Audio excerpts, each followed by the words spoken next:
course, it doesn't want to do what I want it to do, and I'm totally not set up tonight. Howdy, folks. Welcome. It's Frank something else. And big shout out to Chris Bowden, KF8FTP stroke AG. Congratulations, Chris. Good job on doing that, and valiant effort on your extra class test. 20 out of 50. Almost halfway there. Not bad. All right. So, we're going to do things a little differently tonight. There we go. That should be good. Let's see. Hey, John and Mark. So, I have a Google form now. It is pinned in chat. It's pinned wherever chat decides to pin stuff now. For me, it's at the bottom, which is weird, but I will drop it again.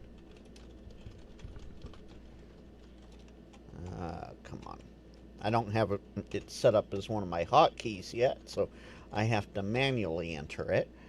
But if you click that link right there and fill out the form, images and video can be attached, up to 10 items or 100 megs, whichever comes first. And I will sit here and hit refresh once in a while and see if I get any more any responses in. I had a couple test ones come in, so I just want to make sure, things were working. If not, I have a handful of Reddit threads that are Q&As that maybe we as chat can answer and or work out. Mark, I think that one is like solderoids. It might be a little worn out. Not worn out. Worn down? Yeah, maybe. But, no. If my audio is bad, let me know. I'll just... Yeah, that's the microphone stand. So,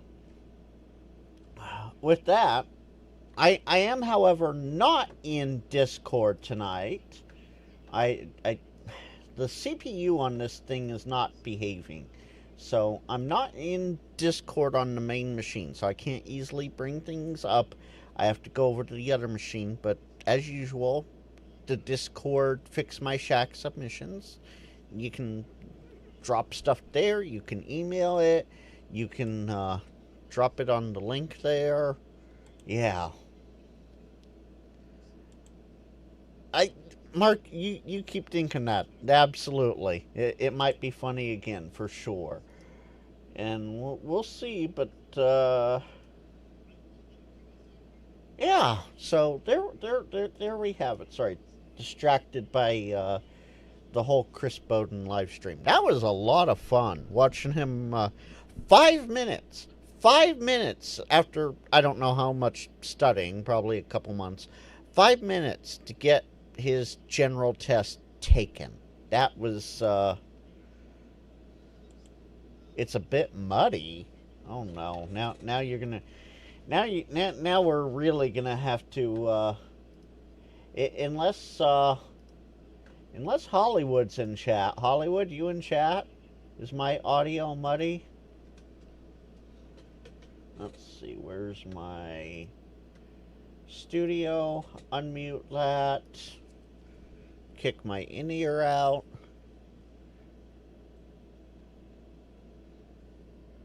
Really? I think I sound okay. Let's see here. Sounds. Did Windows kick something again? I know I checked this earlier, but did they... Windows.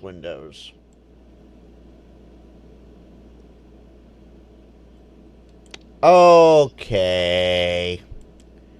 Windows playing games. Alright. Now I should sound absolutely fine. I mean, my my VU meter was peaking at 0, so I don't think that was the issue, so it had to have been Windows side. Anyway, so this is fix your shack. Yeah, not my shack, your shack. Do you have a problem that you might have in the in your shack? Are you setting a shack up for the first time? And it doesn't have to be in a home. It can be your RV, your car, out in the field. You having issues? Let us know. Leave it alone. No, Mark, I will not leave it alone.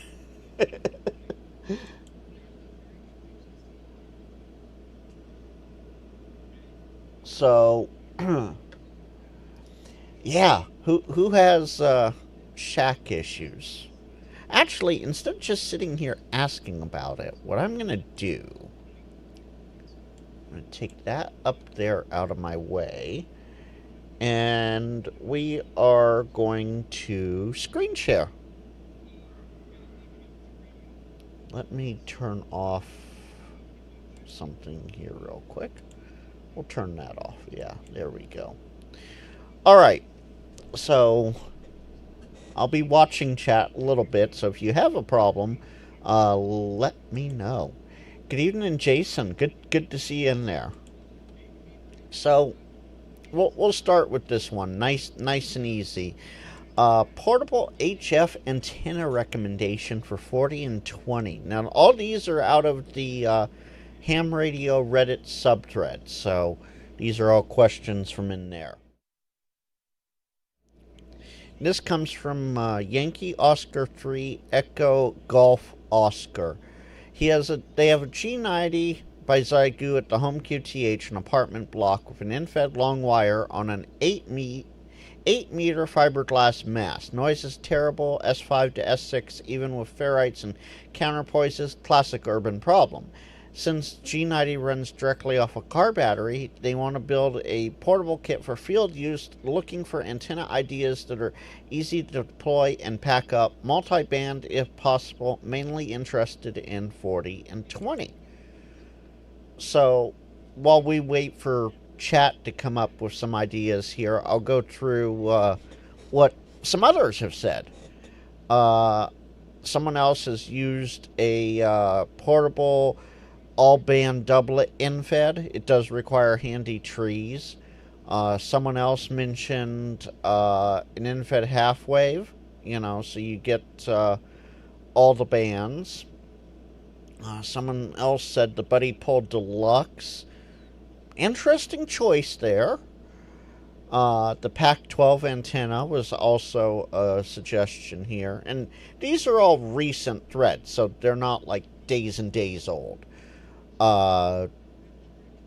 Someone asked where they would be operating. A dipole or in-fed would be pretty good if there's trees around. If not, a multi-band vertical should also work. And looking at my OBS screen there, I should probably plus that up one more. This person has a 17-foot stainless whip and a tripod with a Wolf River Sporty 40 on the whip, or a roll-up in-fed. So, lots of good suggestions here, but what does chat have to say?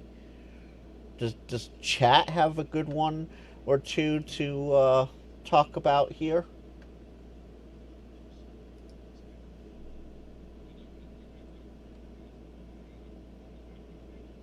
Because if we got one or two for from chat, that'll be... So what I will do is I will add a comment here once we have a good consensus and let them know, hey, come check out this video at this time point, and you can get some ideas there. Okay, hi Patty Boy. So this is going to be, he wants to build a portable kit for field use and mainly interested in 40 and 20. So, with a G90. So, wire antenna absolutely would be the best shot if they have the space. And since they're going to be portable, it sounds like they will have the space, so we won't have to worry about it. It's just how do we attach it is the key point there. And if I remember right, Yankee Oscar is Philippines, I think. No, it's Romania. Okay, so this is in Romania that we're dealing with. An infed on a 7-meter pole. Okay, that's a good one too. I was gonna say a vertical because it really doesn't take up a lot of space, and if you don't have a tree that you can tie an antenna to or whatever, you just go up the mast and you can tie it off to, sometimes I do this. I tie it off to the door handle of the car and put something to support the bottom so it doesn't kick out underneath, and you're good to go there. So yeah, an infed on a 7-meter pole, a vertical. So a lot of these suggestions are all good already anyway. But what do we have in chat? The quickest option if on a budget, a Radio Audi HF009 if not trying. That and the HF010. Yeah, those are complete out of the box, Patty Boy. Exactly. Those would be great options too here. Okay. By the way, welcome, Patty Boy. Good to see you in there. So, anyone else have any ideas for portable kit for field use? Mostly interested in 40 and 20, or shall I just here's the link, have fun with this? I should get my own link ready just in case. Oh boy. Alright, let's get shareable link.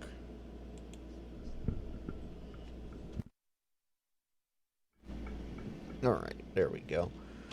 On my live stream tonight from 9 minutes to 15 minutes, we discussed ideas for your setup. You can find it here. And then I always delete that back half. Let's see here. You have the 9 and 10 quick budget option. My main, depending on the park I go, but always the infed with the mast. There you go. Muy bien, Mitch. E2. Hi, Mitch. Good to see you down here, or in chat. Down here, in chat, or up here, whatever.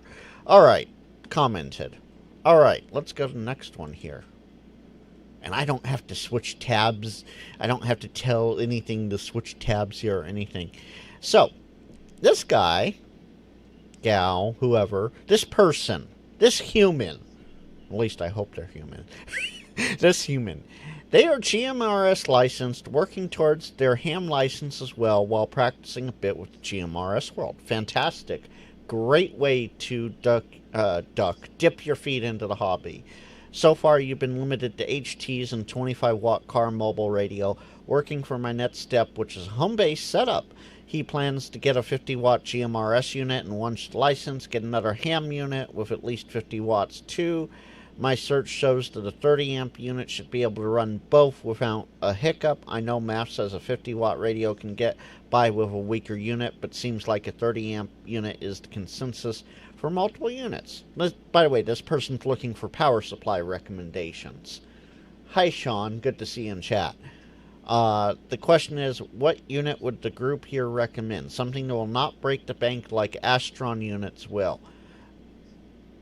Also, since I'm going ham at some point, no pun intended, should I purchase an antenna that is tuned for VHF, UHF, and use it for GMRS now, or will GMRS antenna be better for now then get VHF, UHF. And so this is a multifaceted thing here.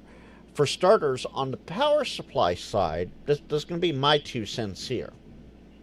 Power supply, Astron is not horribly expensive, all things considered. They do have switching power supplies that are clean. Now, I know the grumpy OMs in the chat, and even the not grumpy ones are going to be like, ew, switching. Switching supplies from Astron are absolutely fine. Don't worry about it. At least for beginner parts. Astron's great. PowerWorks has some good power supplies as well. They also are the makers of the Anderson power poles. So, 2 for 1 there. What say you, chat? What do you think for power supplies? Mark's going to recommend a sealed lead acid battery and charger just to offer something different. That is a good point. That's a good way, especially if you're dipping your toe into like off-grid sort of stuff. That is a good idea. I would go, well, sealed lead acid's okay, but LifePo 4. Oh geez, what's the popular brand? I just tip a tongue and it disappeared. I would LifePo 4 it with a charger. Bioenno battery. BIOENNO, Bioenno batteries. Thank you, Dawn. Dawn also says Samlex, SAMLEX, and Astron. So yeah, so he does say here, Don doesn't want something that will break the bank like Astron, but maybe he's looking at the higher end stuff too. And I do apologize. I know I'm assuming gender here, but I apologize. So they are, because I don't know if just based on name and the way they type, can't tell. So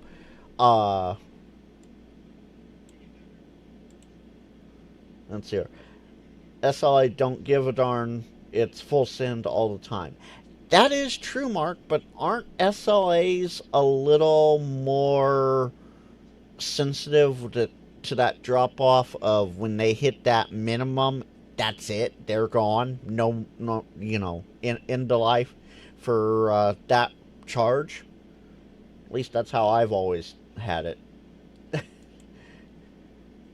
Yeah, I know, Mitch. I know. How dare I? How dare I? In all the world, how dare I? I know.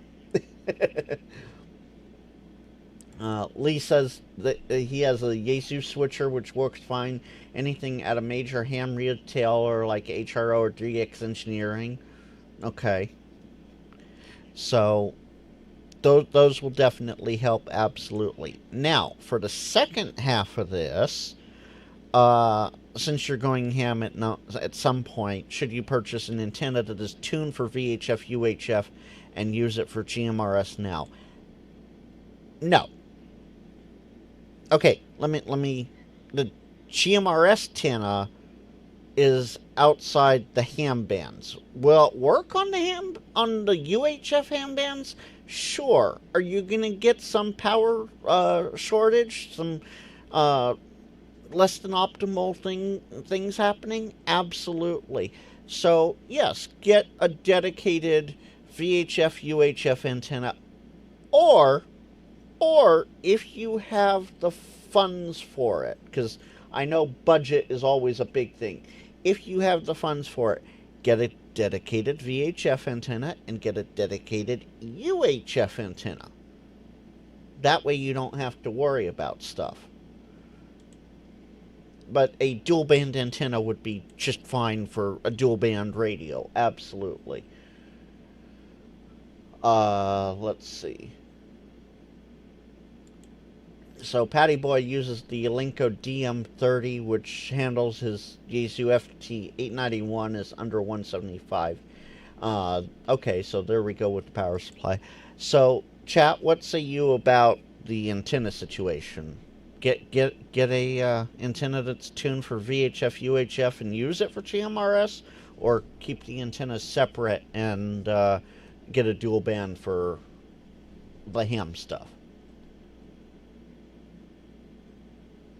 And while I'm waiting for chat to come back, let me new tab, go into my history here. I think it was this one. Nope, it wasn't that one. Where is it? Oh, here we go. I almost forgot I should upvote that. And sort by new. I guess I should update my name too. Thinking about that. We'll go about 16 minutes to whatever will end up here.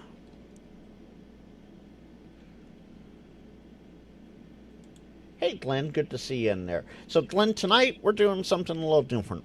I am watching. I do have a link, a Google form link, that if you have shack problems, you can submit it, and we'll pull that up there. But until I get submissions, and I'm refreshing the page once in a while here for the forms, we're going through Reddit threads and trying to help them with answers that might work.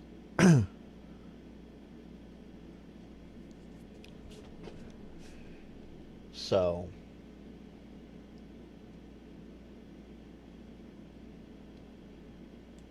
all right. So, when money allows, get the second antenna for GMRS. So, I would say get the second antenna for ham, Mark, because right from the sounds of it, sounds like they already have a GMRS antenna since they have a GMRS set up already.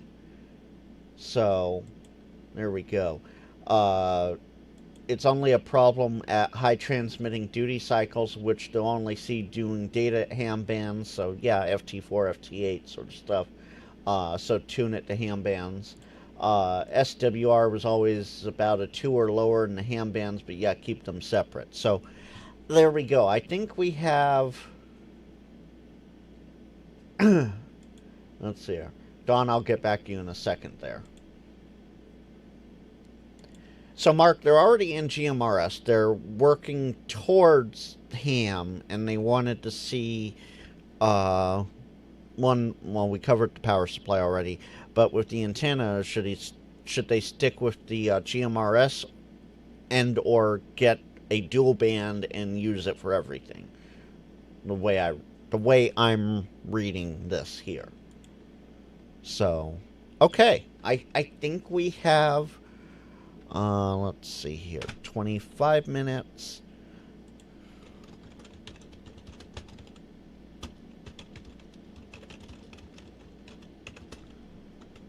I'm going to just copy that, send it, upvote it, and on to the next one then. Actually, before we on to the next one here, Dawn almost submitted something tonight, but if it takes that much time to provide the data, it might not fit in a 1-hour show. Dawn, I have a link. It's pinned up there. Well, I don't know how pinning is working now, because for me it's at the bottom of the chat, which is ridiculous, but okay. I have something pinned. Let's see here. This thing, come on, this thing right here. That link right there. It's a Google form. If you want to submit, you can. And this show goes an hour and a half or so. That's okay. So we do have a thank you, Glenn. I hadn't updated yet.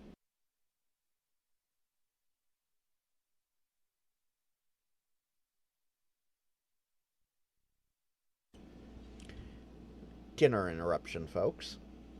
Let's see. Come back over here.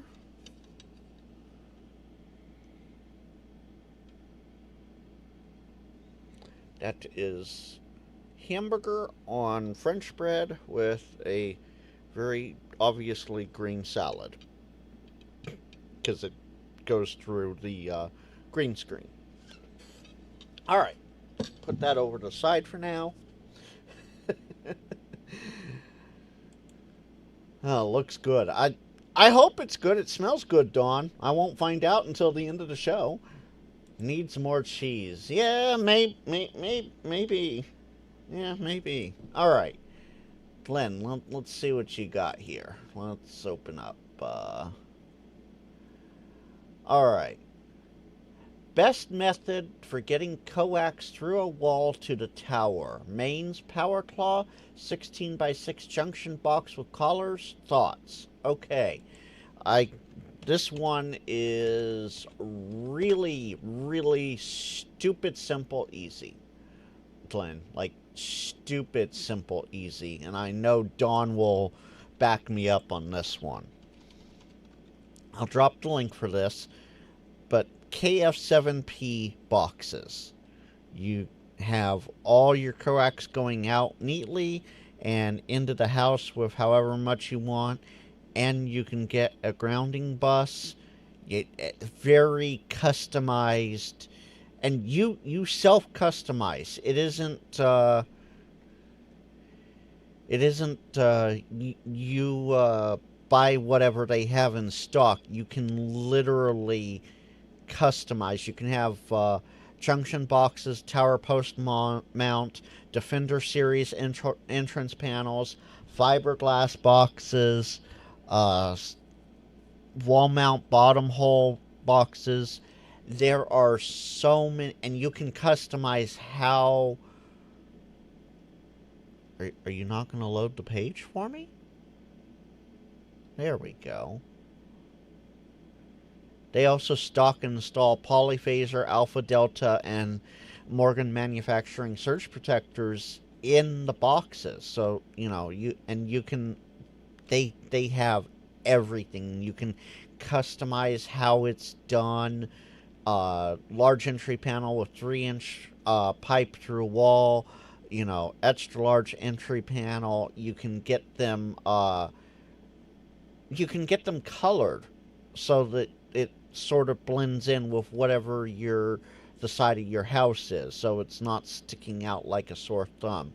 You can get the latch on it so that you can lock it up. You customize it as it is. So I'm going to drop this. Oh, thank you, Dawn. You actually dropped it already. Perfect. So, yeah, KF7P. Absolutely, as my link drops in between everything else. Absolutely. So, KF7P. Perfect way to do it. Thank you, Glenn. Alright. Let's see. Alright. I'm all caught up on responses there, then.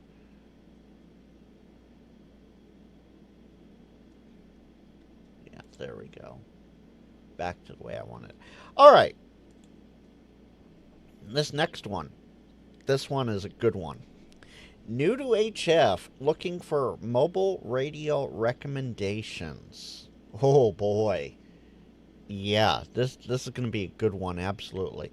They recently got their general license. Well, first off, congratulations and welcome to the General Club of ham radio. And you're having trouble picking out a mobile HF radio. As far as you know, you want a 100-watt radio. Yeah, 100 watts would be okay. They're gonna put aside $1,500 or buy the radio needed accessories one at a time, budget permitting. Fantastic. So we have a budget permitting here. So that works out for, how much are you willing to spend. Ideally, this radio would be used in your backyard with field antenna and for POTA SOTA. With current living situation, try not to set up a ham shack drill feed cable to a roof antenna. Oh, and people are already sounding off in chat, so this is going to be nice and easy here. Let me... I just realized nope, I didn't want that. Jeez, Frank. Okay, there we go. So people are already sounding off in the chat here. The Yaesu FT891. Absolutely. Great, easy radio. Uh, Easy to install, easy to use. And if you're going to do Poda Soda, I'll refer you back to the first question in this live stream, which was what kind of antenna you use for portable operations. But lots of people will probably say a vertical or an infed half wave. All depends upon what bands you want to operate on. Now, there are some people here in the comments that, yeah, I'm live, Colin. I've been live for 33 minutes now almost. Minor pet peeve. This is from the Grouchy Ham, so that should start you off just right there. What you're looking for is a portable radio, not a mobile. Mobile indicates installation in a vehicle. Portable is for toting into the field for setting up and working from a fixed position. So, to the OP of this thread, I'm going to disagree with this statement right here. Because portable radio is loosely defined as... Someone's going to love the product placement here. Portable radio is loosely defined as something like this or a handheld. That's what portable radio, small, compact, easy to use type things. Whereas a mobile radio is mobile or base. So sitting on my desk here, I have a 710 by Yaesu and a 9700 by ICOM. By definition, those are mobile radios, but they're used at my desk at home. I could throw them in the car, sure. So I'm going to disagree with Grouchy Ham here, just for starters. They do say it really kind of depends on personal preferences. That's why, the whole Ford versus Chevy thing. Let's see here. There are some other comments in here that I absolutely do not agree with the Grouchy Ham with. So, OP, take it for what it's worth here. But, okay, so here we go. The FT891, the ATAS 120, or an infed half wave. Absolutely. Yeah. So, a handful of people. Let's see here. Dawn, Patty Boy. I didn't want to click that. Glenn. They all said 891. So, there is a general consensus here that the FT891 would be a good answer here. And it seems like a lot of the people who have responded agree with that. Someone here mentioned the Yaesu FT710. Yes, it is a nice radio. I use it portable. It does have a tuner installed. It's a 3-to-1 tuner, so it's not going to do a whole lot, but it does have a tuner. So there you go. If anybody in chat has comments for this person as to what they want to do, they're looking for something they can take out in the field, $1,500, or buy radio and accessories one at a time, budget permitting, with a field antenna. What do you have? What do you have for this person here? Let's see here. Paul says mobile equals 891 ATOS. If installed permanently, you can remove the ATOS and run coax from that mount to any POTA antenna within range of your vehicle. Yeah. Hi, Cyber Jason.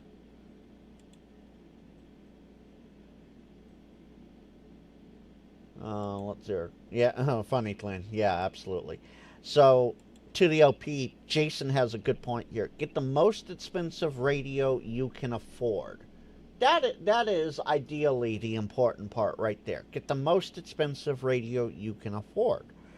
If it's, it breaks your budget and you have to wait for the rest of the accessories, so be it. There are a handful of antennas that are sub $200.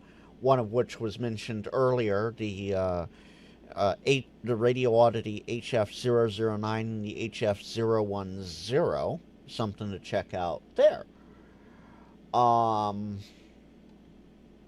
Yeah, I don't remember where we where the timestamp started for this one. So, oh, okay, about yeah, okay. So we'll go about 27 to whatever it is now. So Jason says 891 ATOS and speaker tripod. So Jason, they are wanting, of course, POTA, they say, but possibly SOTA and gonna be home use too, because they don't want to drill and feed cable to a roof antenna yet.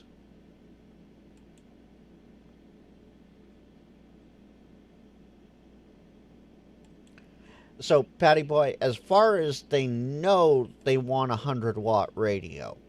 So, I think that's a thing of they were told, oh, don't bother with QRP. It's bad. Go 100 watts or go home. I look at it this way, and I've mentioned this before in live streams, and I stand by this, especially for POTA and home use. Get the 100-watt radio. You can turn the power down to 5 watts and then be QRP. You can't easily, without adding a bunch of stuff, take a 5-watt radio and turn it up to 100 watts. So, take that for what it's worth.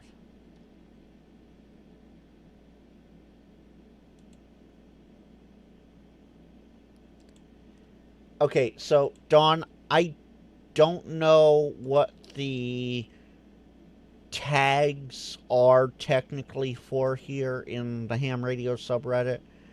Maybe they... I don't know. That's a subject for another time.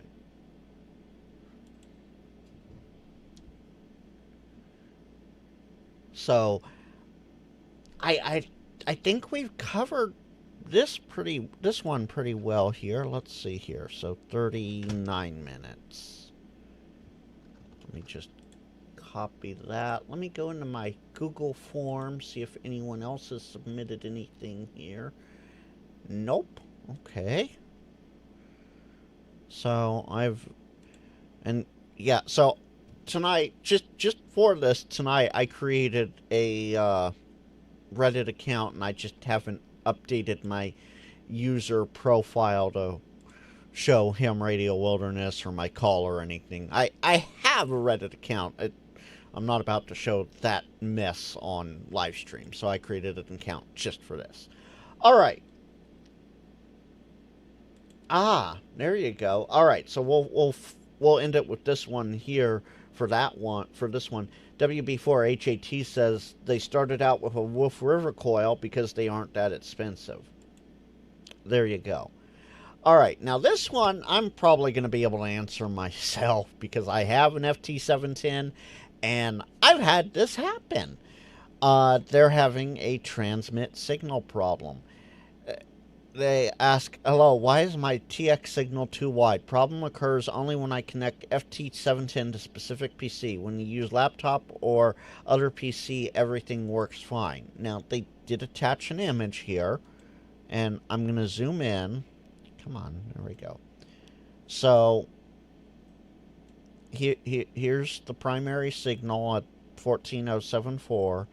What I think they're talking about is all this extra little data bits off to that goes up 20 plus kilohertz. But this radio is currently in transmit and their power's at 0. So take that into account here too while we're going through this. first comment says their guess is the audio's amplitude is too high going into the rig. Just a guess there. Have you checked the software settings? And OP says all settings are correct according to the manual, same as other PC settings. Someone else says, doesn't appear you're transmitting based on power meter. Check ALC level during transmit.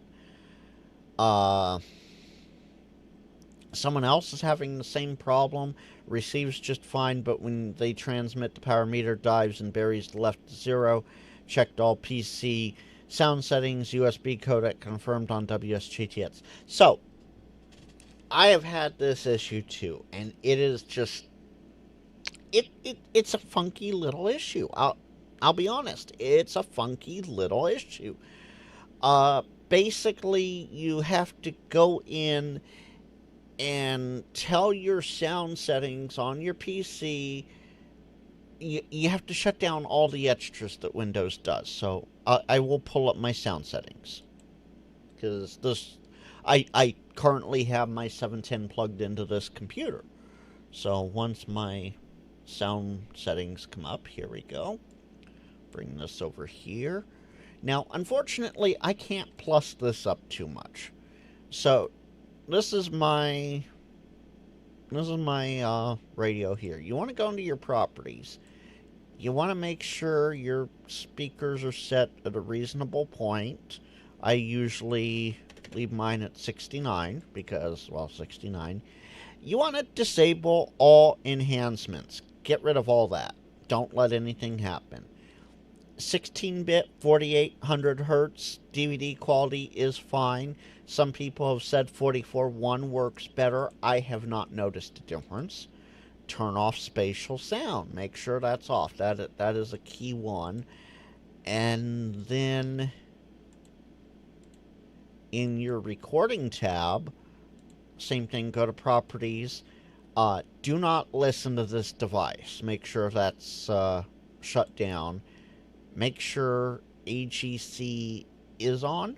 For some reason, that helps. And again, keep your levels at a reasonable point. And again, one channel, 16-bit, 4800 hertz.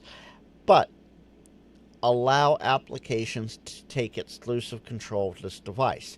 That way, WSJTX can take control of it. Make sure all of that is set.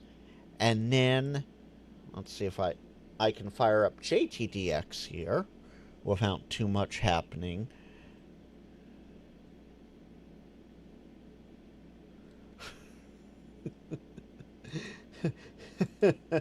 Oh, come on. There we go. Hi, Mike. Yeah, apparently that's a problem for a lot of people, supposedly. Alright, so my WSJTX opened, but it opened in the back. So let me... Come over here. In your audio settings, make sure that you have your stuff set properly. But the important part here, and it's not in settings, this power meter right here next to your messages, this power meter right here where my mouse is, make sure that is high enough that your audio is being pushed out of the radio. Otherwise, you're going to have a very bad time. And of course, test cat, and right now my radio is being done, but test cat and then test PTT. If you see what it is, I'm in the wrong side of the radio. I'm not in my test cat and then test PTT. If you don't have test, if it's red like that, your signal's not getting out. So make sure you have things set up. I have my mode for data packet and split operation to fake it. So I use the way WSJTX and JTDX works with this is you have to be on VFO-A. If you're not on VFO-A, watch, I'll switch over to VFO-B, I get an instant rig failure. I come back over to VFO-A, I click OK, and disable and retest, and I'm back to green. So make sure all of those settings are set, and then, yeah. But as some others have said, sometimes 44.1 works better. I've always had an issue with 44.1. I've never had an issue with 4800. Let's see here. Rig is always better than fake it if your radio can do it. So, all right. See ya, Mark. Have a good one. So, Colin, the FT710. That's the radio we're talking about here. It will do rig, but then it ties up both your A and your B VFOs. And while you're only using one VFO period anyway, it didn't seem to work well for me. This is more about not getting the transmit signal out than which way to do it. So, to the OP here, try a whole bunch of try what we've talked about here, and see if any of that helps you. If not, and I'll go back on the other threads and mention this, reach out to me and we'll, yeah, well, for the other threads, if you watch this far into it, reach out to me if you have more issues. I have a Google form and we can deep dive this even more. So there we go. All right, let me just copy that so I have the most recent.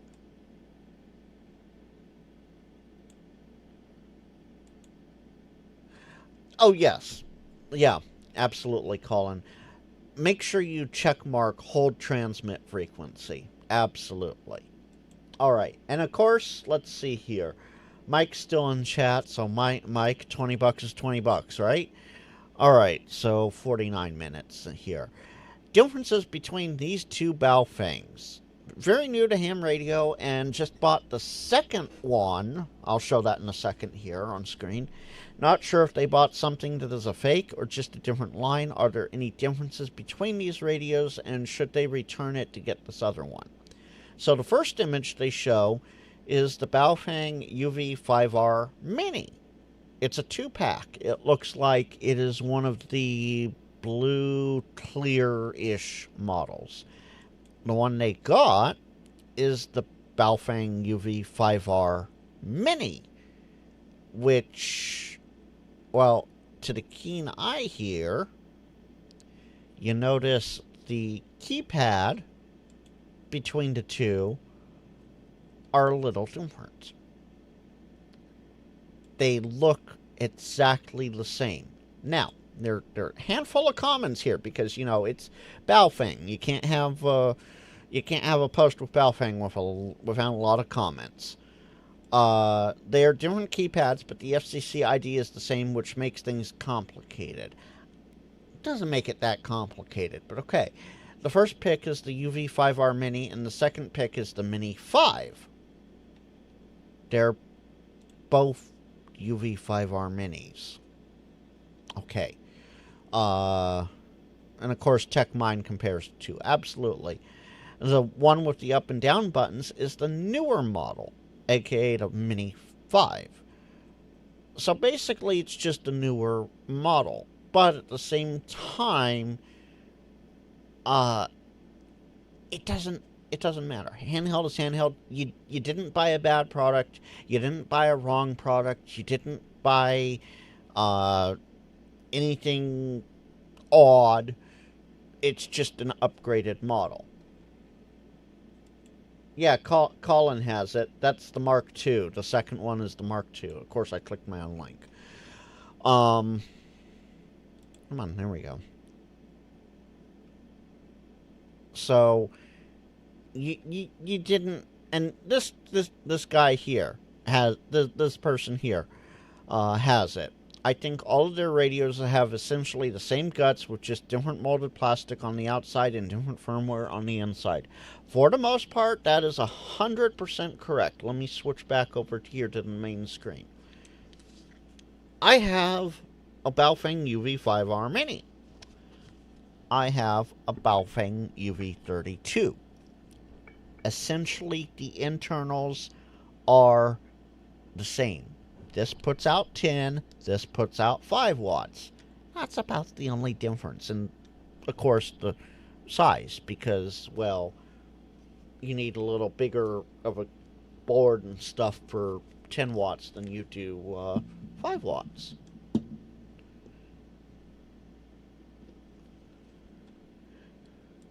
One has spurs that jingle, jangle, jingle. Hollywood, we have been over this radio. We have been over this radio so many times, if by so many different people. If this one has spurs, then Dr. Doug and several others need to retire their professional status. I'll just say that. I'm not gonna speak on it because I haven't finished this one yet. But yeah. How many FARs is that? I don't know, Don. How many FARs is it? So, OP here for the Baofeng. Ben X Factor. That's a great name. It doesn't matter. They're the same exact rig, period. It's just a newer model. That's literally all it is. So you're fine with this one, and you're fine with this one. It's whichever fits your hands and preference and operating conditions. That's the radio that works for you.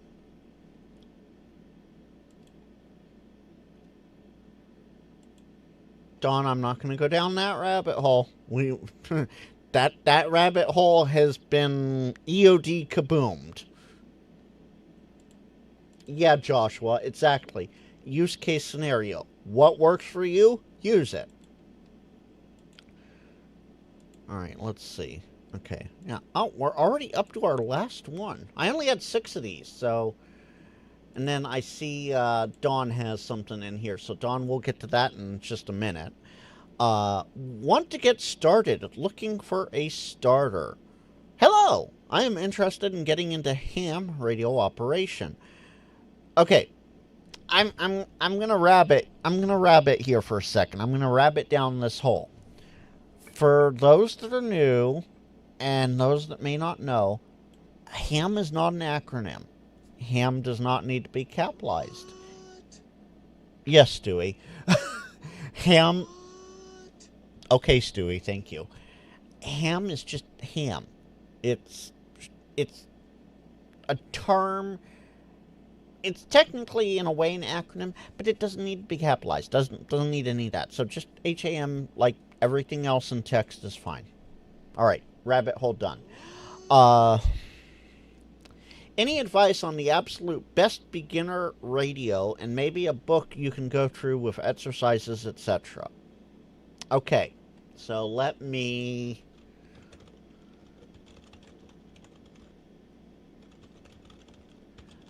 bring this up here. The best book, in my opinion, we'll get to chat in a second, but my preference book is the Gordon West book series. You can get it paperback. You can get it delivered. I'm pretty sure there's a e-version of it, but you can get that. Let me get this set up here.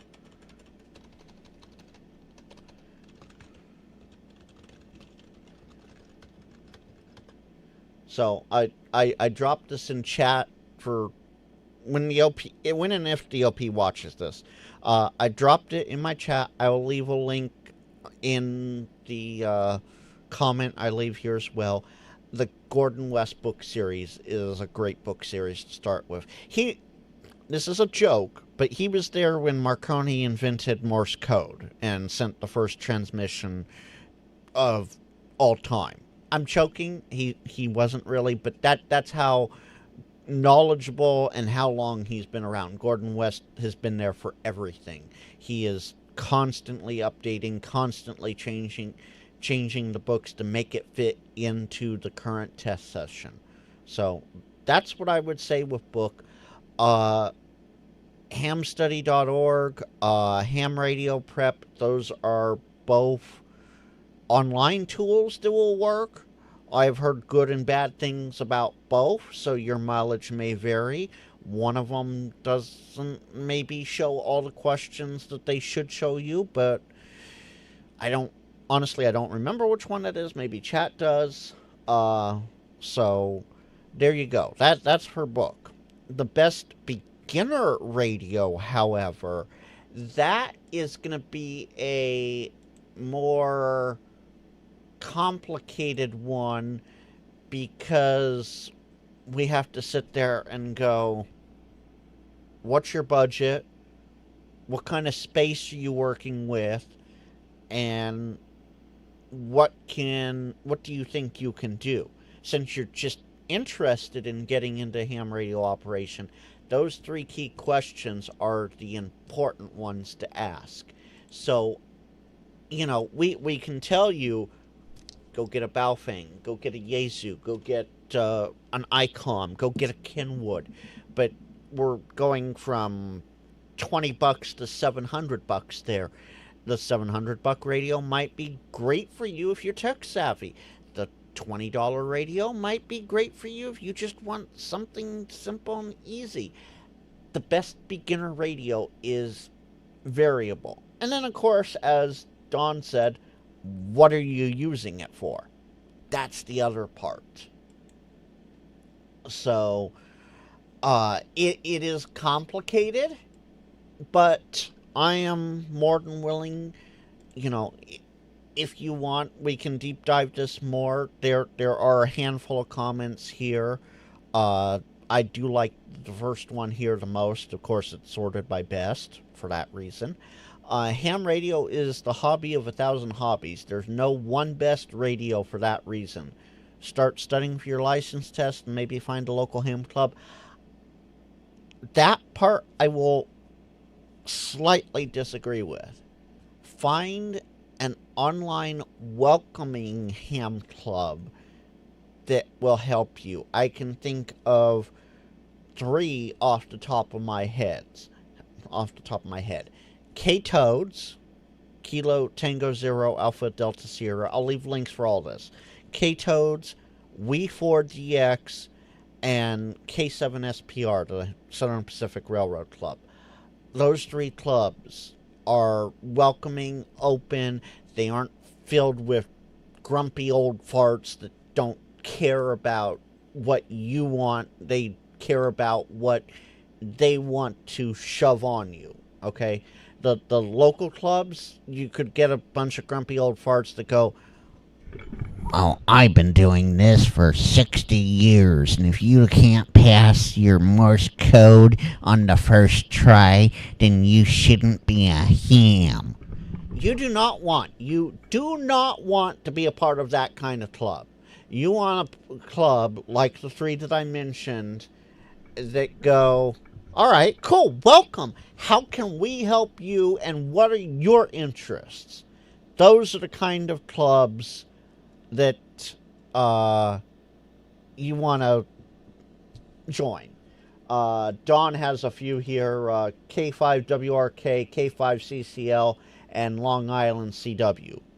LICW. Granted, is mostly Morse code, but they are still a club. They still do club things, but they are focused on Morse code. And the others are in Texas and are absolutely fantastic. So, that is the one side note I will give to that first comment there. Someone else, so I got second in here with Gordon West Books and Ham Study. So there are a handful of great comments here. So hopefully, let's see, we'll go 55 minutes to, we'll just 1 hour, 5 minutes. Um, Chat, what do you think? I know you've been rolling for a little bit here, so let me back up. Fast Track Ham Radio audiobooks for Tech General and Extra, says Mike. Jason, I know Samuel Morse invented Morse code, but Marconi was the first to do transatlantic and long-range testing with it. Let's see here. Gordon West books, Don's pretty sure those were around when he was getting his license in 1991. As I said, Gordon West books are fantastic. He's been around forever. He knows what he's talking about. Colin, if OP is in VK, there is a VK is Australia. Let me simplify that. VK is the starting of the Australian call sign. So VK5, VK3, VK, etc., etc. So if you're in Australia, Colin has a good link for you here. Glenn says the Yaesu Fox Tango 70, the FT70, is a good radio. Daryl, yeah, absolutely. Gordon is fairly well educated on all of it. Absolutely. Cyber Jason, best beginner radio is a very wideband receiver. Just say wideband receiver. That makes, side tripped over that. It can be much cheaper and it teaches what we emphasize. Listen first. Absolutely. Let's see, what else? Frank is why I never listen with headphones. Well, yeah. I mean, I can whisper it out, Dawn. Don't worry. So there you go. And then Daryl here. Daryl's a new ham.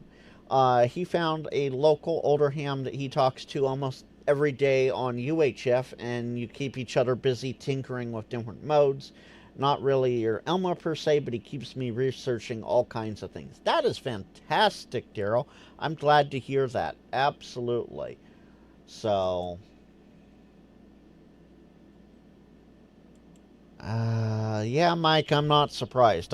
I saw a little something flash up on the iMac saying not everything was getting through all right. So, what, Hollywood. I don't want to belong to any club that would accept me as one of its members. Groucho Marx.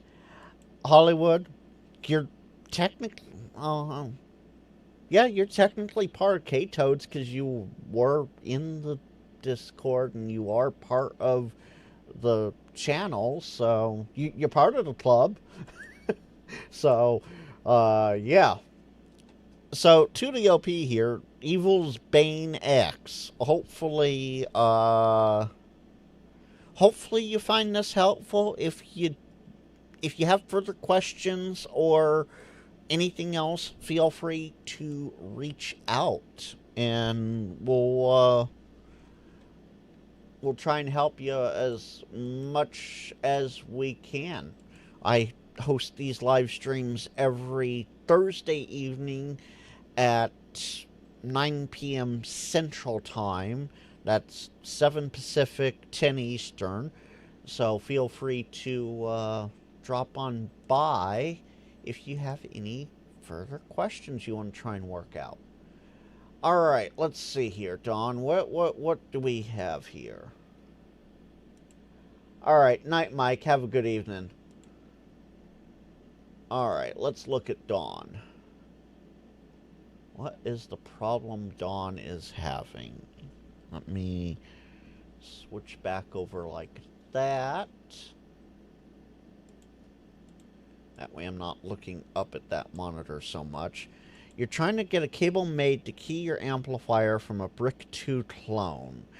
And you provided a link. Amplifier is an Elecraft KPA 500. So let's open... Come on, there we go. Let's open this link. And you did provide an image and two images. Fantastic. Okay, so let's open this link.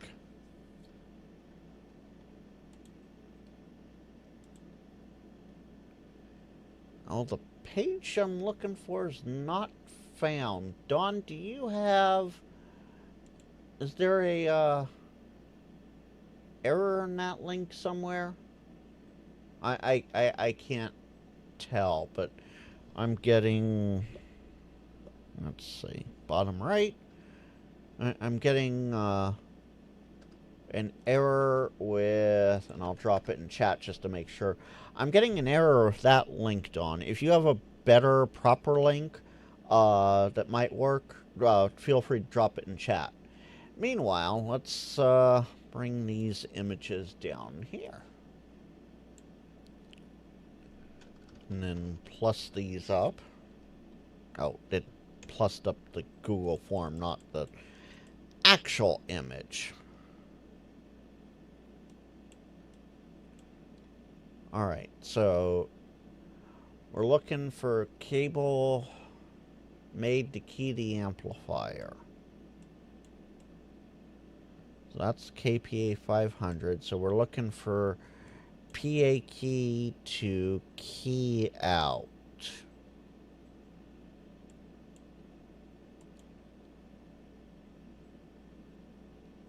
And the brick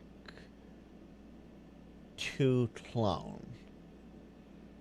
So that would be... Oh, come... Go away.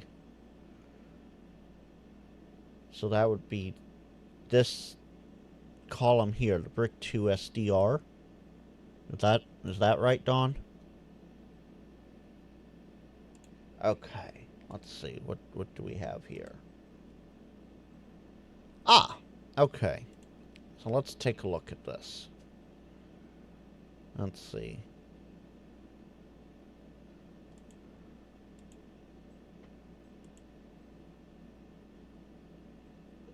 Okay, so it's the, it must be this jack right here next to the RXTX lamp.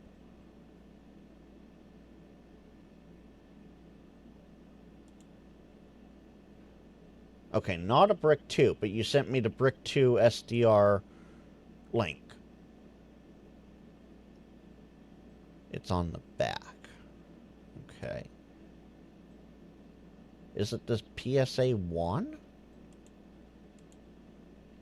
Or is it the ACC outlet here, the DB9?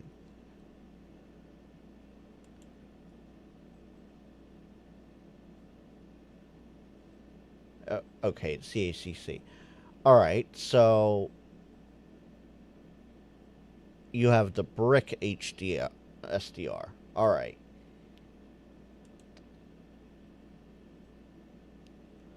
So, looking at this,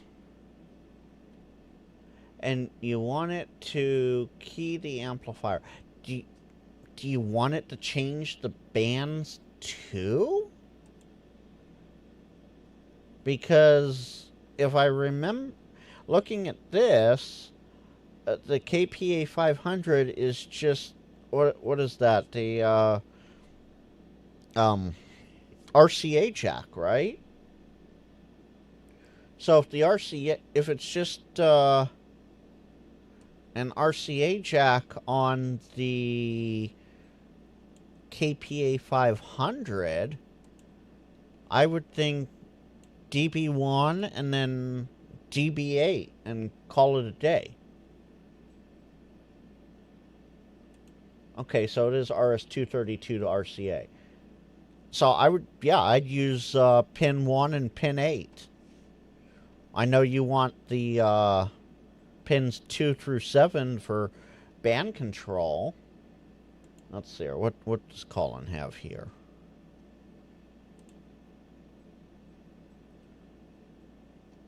Oh, is this more what you have, Dawn? Oh, it's not working.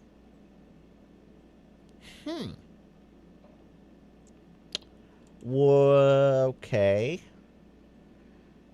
Let us... Okay, so it is this one.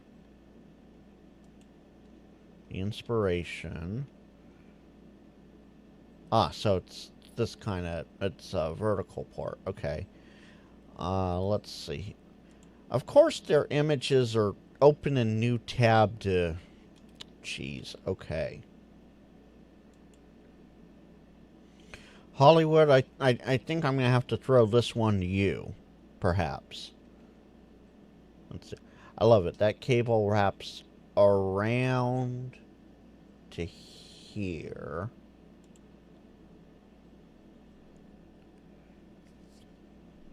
Okay,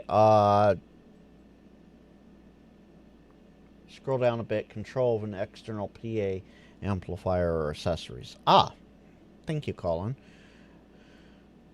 Okay, only the external PA can be switched to broadcast mode keying. This is done by connecting the PTT signal on the PA to ground.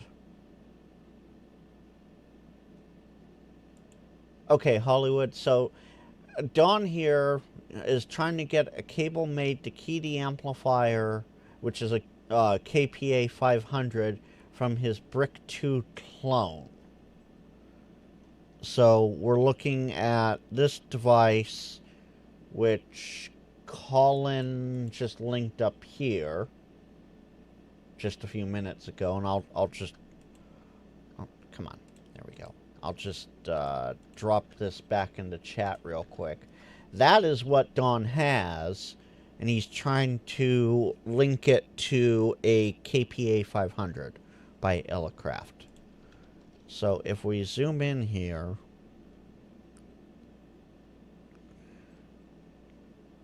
let's just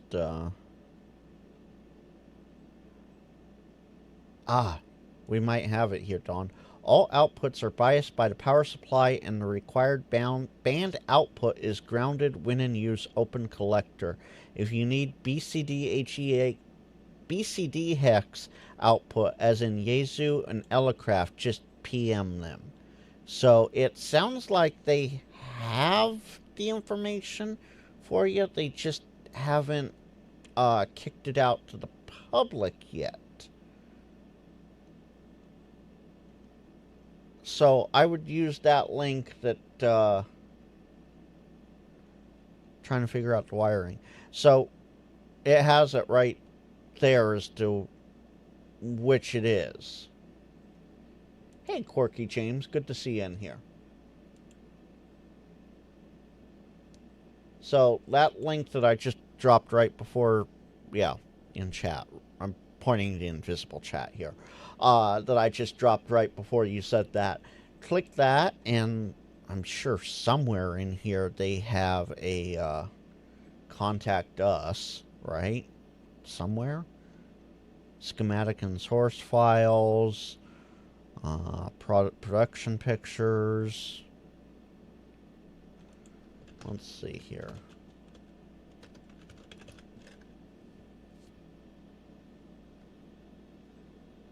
Integrated parallel interface for external control, PA, antenna switch, etc. So it sounds like there might be an add-on board, Dawn, that you need for the PA amplifier.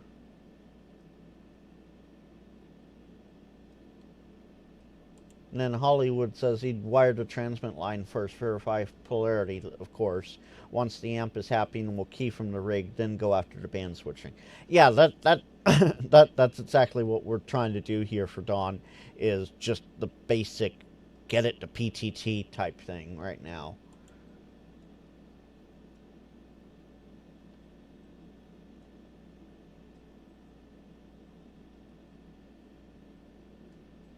So, yeah, Dawn, it looks like that link is exactly what you're going to want to break down and figure out there. So, fantastic. All right, let's go back into the Google form now. Sip some water.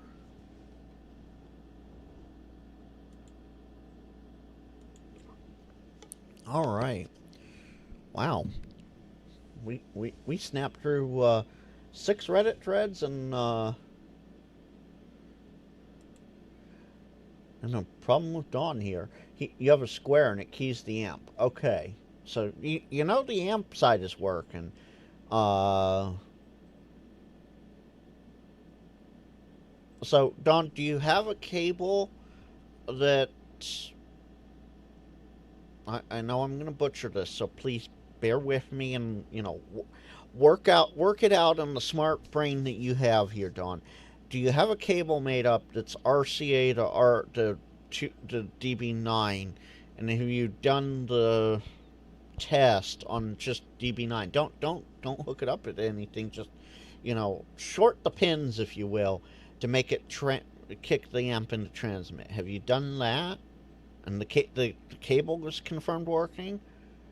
Because if the cable's confirmed working, then yeah, looking at this link that Colin provided, sounds like you need some extra bits from the people that made it.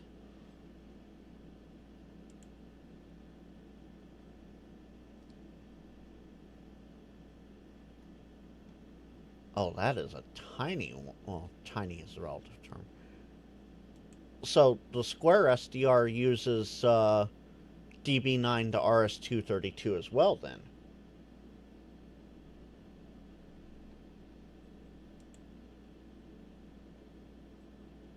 Okay, so you have to make the cable for the brick. So make the cable, reach out to whoever on that one website, and see if you can get the BCD hex for it, and let us know.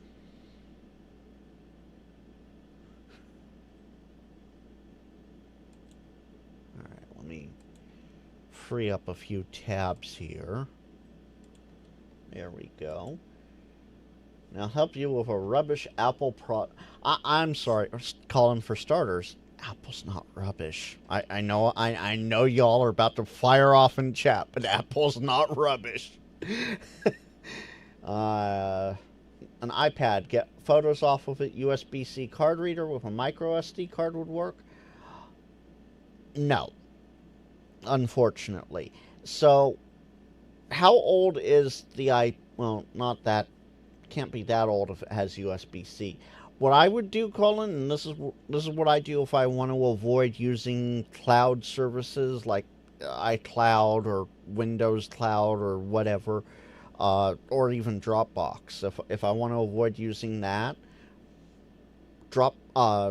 Discord DM yourself. Yes, you can Discord DM yourself. So, log into Discord on that device, start a new conversation with yourself, and just send everything over that way. That's how I would do it. All right, Don. I'm glad. I'm glad Train Frank could, with chat's help, of course, because Colin and Hollywood definitely helped on this one. I'm glad Train Frank's live stream could help you piece together a few things to hopefully make things work out there. Apple's bougie. Yes, and I am. Oh yeah, okay, good. I have a new lock screen, and I can't do that and have it show up on live stream. Apple's bougie. Yes, but I will take my Apple bouginess all the way to the bank, Jason. Absolutely. Let's hear. A train stopped and blocked the road I was on for over 10 minutes today. You blame me. James, there aren't very many grade crossings where you're at, so unless you were in the next town north or the next town south. Yeah, okay. Well, James, here's the fun part about that. That's the Union Pacific, utterly pathetic. UP, get it? I'm over on the other side of the valley, so... Let's see here. It has 18 gigs of photos. Pretty modern iPad. Colin, alright, you're going to hate me for this one? Dropbox, and just upload away. I think you could get, 500 gigs or something like that with the with the freebie plan, but Dropbox away. That wasn't sent from any one of the 3 Macs. Jason, if only I could have that kind of problem. Let's see here. John, are those the networking issues you had a few months ago or something else?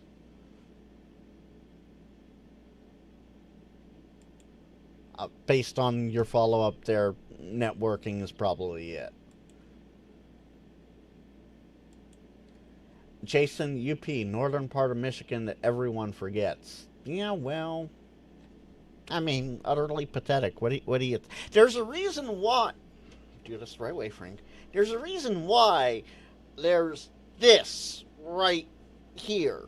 Granted, I blocked like half of it, but yeah.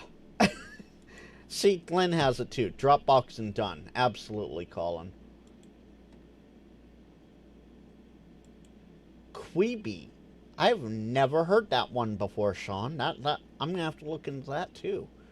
Let me hit refresh on my Google form, because it doesn't automatically tell me that I have new updates or whatnot when I have it open. Overpass work in Manteca. Why is it overpass work in Manteca every single time? You're not the only one to complain about it, James. Yeah, I believe it. But, you know, it's probably overpass work for that high-speed rail that we're supposed to have already had last year. Or was it the year before? Yeah, okay. It was networking, but not the same thing. Fun. Okay. Oh, Upper Peninsula, not Union Pacific. Okay. Yeah, okay, that makes sense, Jason. That makes sense. You know, too many acronyms and not enough, yeah. Anyway, does anyone else have... I mean, I can probably dig up another Reddit or whatever, but does anyone have any other questions that they fix your shack sort of stuff that you want to talk about? Yeah, that bogus scam, absolutely, James, I'm sorry, I'm tired. I've been up since 1 something this morning. I really had to think about that because I got to Stockton at 3:15, so I had to think. Okay, I woke up at what time then? Yeah. Yeah, exactly, James. You're the Jason named James. So, Don, that's let's see, where's my extra screens? Is this gonna behave? Ah, yes, it does behave. Okay, so let me... Oh, why am I out of my own frame? Let's fix that. There we go. Alright. So, as you can hear, FTA is working just fine. If I were to switch over here to the sideband... Let's see. Probably too late for 20. Yeah, it's way out of date for 20. What is this? I just realized there's this giant... Oh, what is the... Oh, what? I'm like, what is this thing going on here, and why is it being... Let me just turn that whole thing off for now. There we go. So 20's dead. Let's look at 40. Oh, there's the guys... What, 71... 33? Yeah, somewhere. Guys at 7133. Below my privileges, but...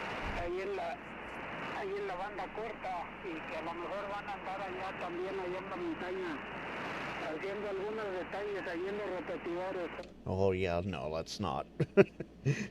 I understand just enough. Let's not. Let's see.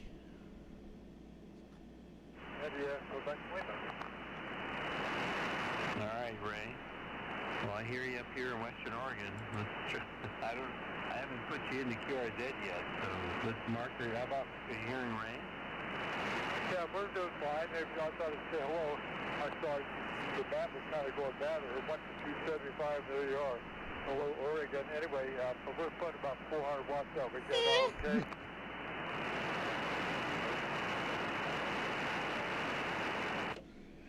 okay. Yeah, so Don, it works sometimes. It's just how much is it gonna look at that noise? Which part of the noise, Hollywood? Which part? The noise on 40, where I'm like a solid S6. Usually, and I never mess with this. Let me just get off of them for a second. Yeah, solid S6, S7 frequency, S6, S7 noise. Usually, because of next door, I'm sitting right there. I'm usually always sitting right there. And there's not, I see the waterfall and everything, but we'll just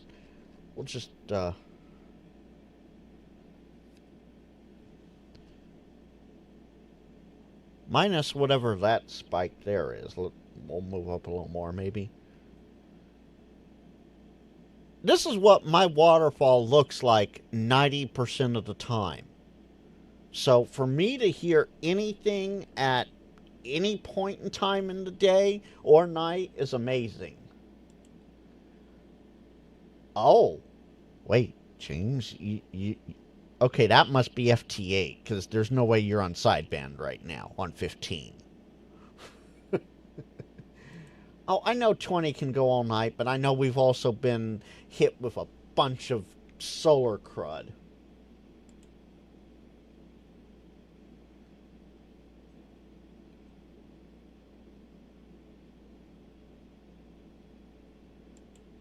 So, Sean and Colin, I'm glad we're getting that worked out, because honestly, I wouldn't have thought, knowing Apple systems, I wouldn't have thought a USB-C card reader would work.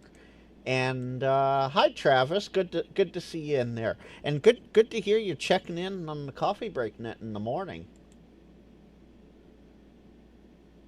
I need a snake antenna for receive.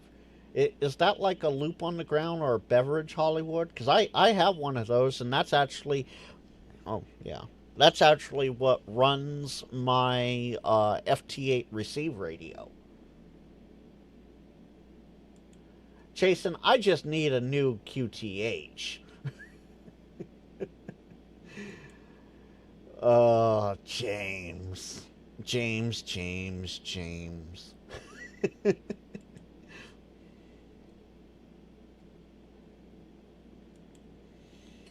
There's a new show called Neighbors where they air grievances between neighbors. I'm sorry, Sean, you deleted that way too late.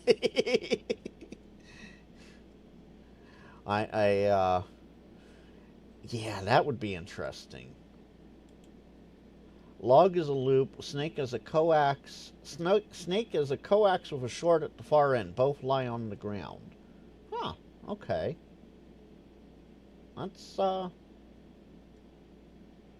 might have, but then I would need an AB switch to go between the two to transmit and receive. I have that. Maybe I'd have to convert N to PL259.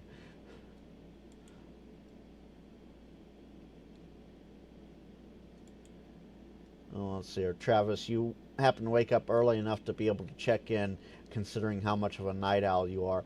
Yeah, hey, as long as you check in and say hello, by the way, tell them what you're doing for the day. If you already have a plan going into the day, you may have just woken up. Tell them what you can do for the day. They love the conversation there.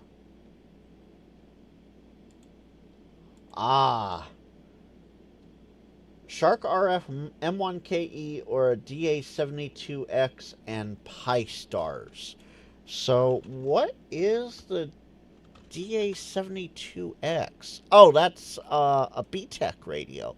The 7X2. Okay. Let's see. Screen share, bottom right. You talking about this one here? By the way, welcome, Scully. You talking about this radio? I would... Depends upon what you want to do. I have heard mixed reviews about the M1KE. I have heard that people absolutely love it, and it's the best thing they've ever had. And I have heard that people have broken the screen within the first 30 days, and they can't do anything about it. So I've heard mixed reviews on that. The BTEC is a nice radio with the Pi Stars, and those are... I actually have one right here. Let me just unplug the antenna from it real quick. I don't have the rest of it plugged in. These things are really... And yes, I have Velcro bottoms on them. These things, you don't want the dual ones. You want ones with just a solo antenna on them. These work great, but my suggestion with these is you get one for each mode that you want to use. So if you want to use DMR, you have one dedicated DMR. If you want one for D-Star, you'll have one dedicated for D-Star. If you want one for Yaesu System Fusion, same idea there. Whereas the M1KE, you can only use one mode at a time. Oh, you already have both and all. Okay. So, based on that, and based on what I would answer with, I would go with the BTEC radio and a whole bunch of these. Or, at least two of them. One, and you rotate what modes you have. Let's see here. James says he loves this BTEC UV Pro so much he sold all his Yaesu and Kenwood HTs. So that says something right there. Don, okay, Don, I'm calling you out on this one. I'm calling you out on this one. If I remember things right, and feel free to correct me, if I remember things right, you had an all-star node. Tank broke one, and so you gave him the one you had, giving you 0 all-star nodes. And he hasn't used the one you gave him. Just get it back from him. Problem solved. Or, because I know you're not an Apple guy, DV, Delta Victor, DV switch, or digital voice switch on Android will get you into All-Star. Oh, you still have an All-Star node. Well, then do All-Star. What are you waiting for? I want to hear you tomorrow. Okay, let's see. I'll give you till Saturday. I want to hear you Saturday morning. I won't be around, but Team Replay will. I want to hear you Saturday morning connected to 51018 on All-Star for the Coffee Break Net, which is 9:30 Central to 1 p.m. Central. No, to noon Central. 9:30 to noon Central Time.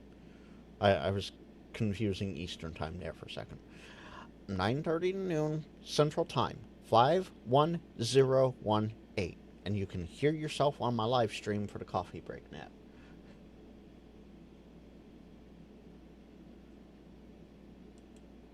Fine. Sunday.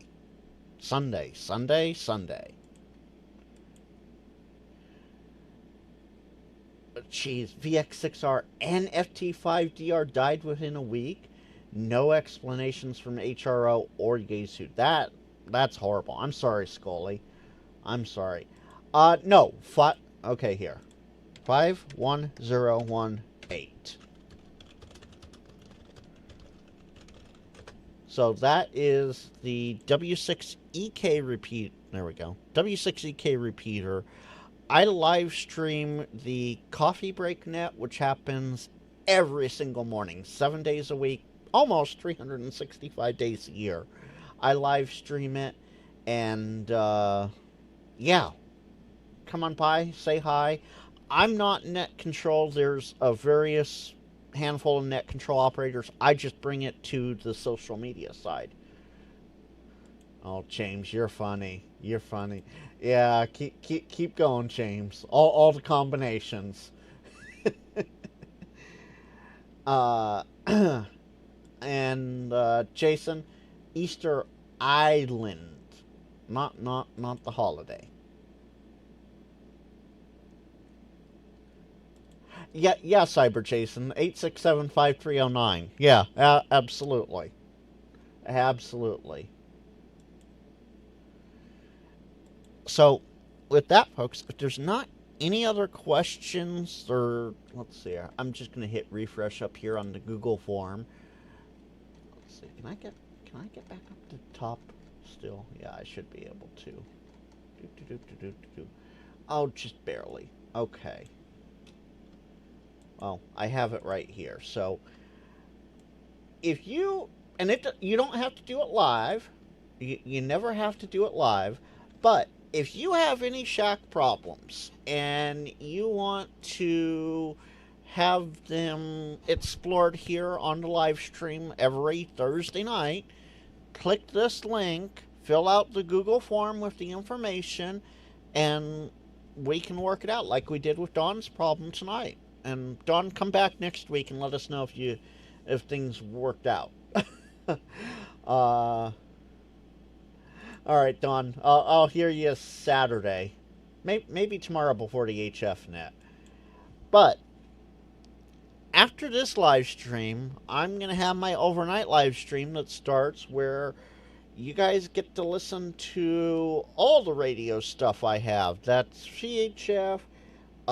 D-Star, All-Star, HF, and NXDN. Yes, NXDN. It's a rail system here in the Sonoma-Marin County area, the San Francisco Bay, that I have a radio for. And yeah, so that's going to come up next. Y'all will be dropped into it. I see 15 people on YouTube right now, one over on Twitch and one over on Facebook. I know Facebook's Travis, so thank you, Travis.